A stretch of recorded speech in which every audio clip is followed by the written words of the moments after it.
Assalamualaikum warahmatullahi wabarakatuh.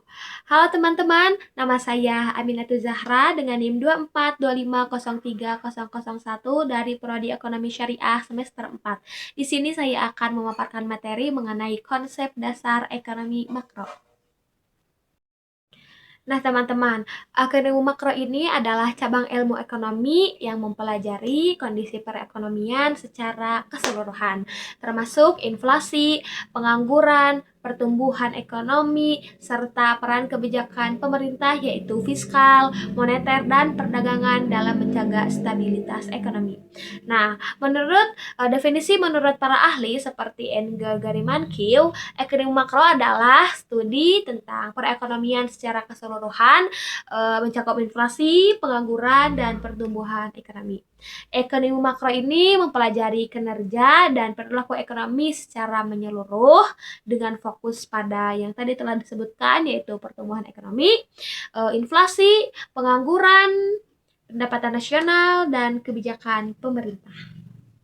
Selanjutnya yaitu dasar hukum ekonomi makro di Indonesia yang berfungsi sebagai pedoman pemerintah dan lembaga seperti Bank Indonesia, Kementerian Keuangan, dan OJK atau Otoritas Jasa Keuangan dalam mengelola perekonomian agar stabil, tumbuh, dan mensejahterakan masyarakat. Nah, peraturan utamanya yaitu ada pada Undang-Undang Nomor 17 Tahun 2003 tentang Keuangan Negara, mengatur pengelolaan keuangan negara, dan penyusunan APBN sebagai kebijakan fiskal. Dasar hukum ini menjadi acuan utama dalam menjaga stabilitas ekonomi, mengatur keuangan negara, dan menghadapi krisis ekonomi negara. Nah, teman-teman, tujuan ekonomi makro adalah menjaga stabilitas dan meningkatkan kesejahteraan masyarakat.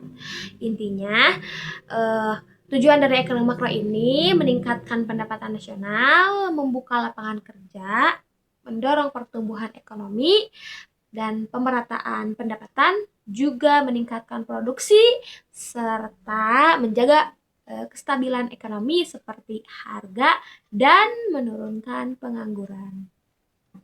Nah, teman-teman, yang tadi sudah dibahas mengenai ekonomi makro, membahas tentang perekonomian secara luas, berbeda dengan ekonomi mikro yang fokus pada individu. Ruang lingkup ekonomi makro ini ada 6 inti. Yang pertama ada kemakmuran dan resesi alias naik turunnya ekonomi, ada output alias jumlah produksi barang dan jasa, ada pertumbuhan ekonomi yaitu inflasi atau kenaikan harga, dan pengangguran juga neraca pembayaran. Yang terakhir adalah nilai tukar rupiah. Teman-teman, selanjutnya ada indikator ekonomi makro alias alat untuk melihat kondisi ekonomi suatu negara.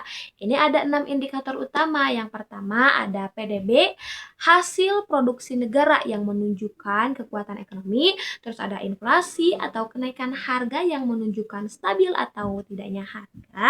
Terus ada pengangguran yang tidak kerja alias menunjukkan kondisi tenaga kerja. Yang keempat, neraca perdagangan seperti ekspor, impor yang menunjukkan hubungan dagang dengan luar negeri. Terus ada nilai tukar, kurs mata uang yang menunjukkan kekuatan mata uang.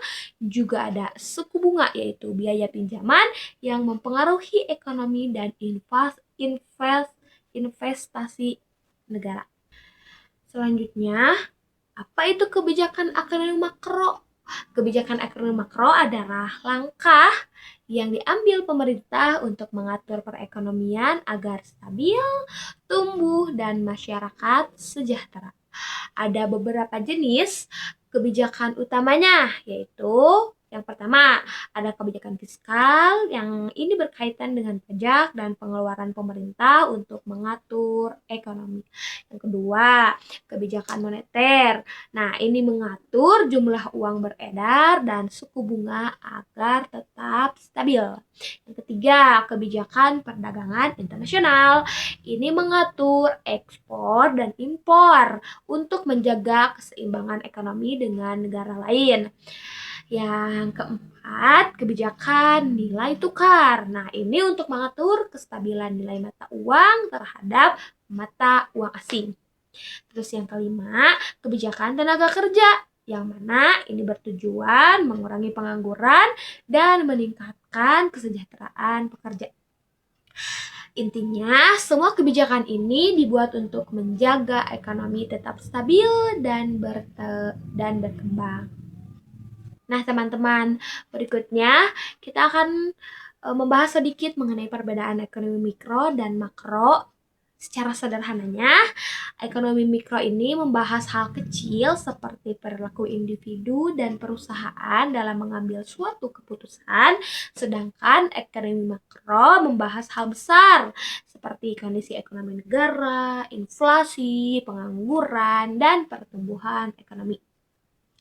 Lalu apa peran pemerintah dalam ekonomi makro?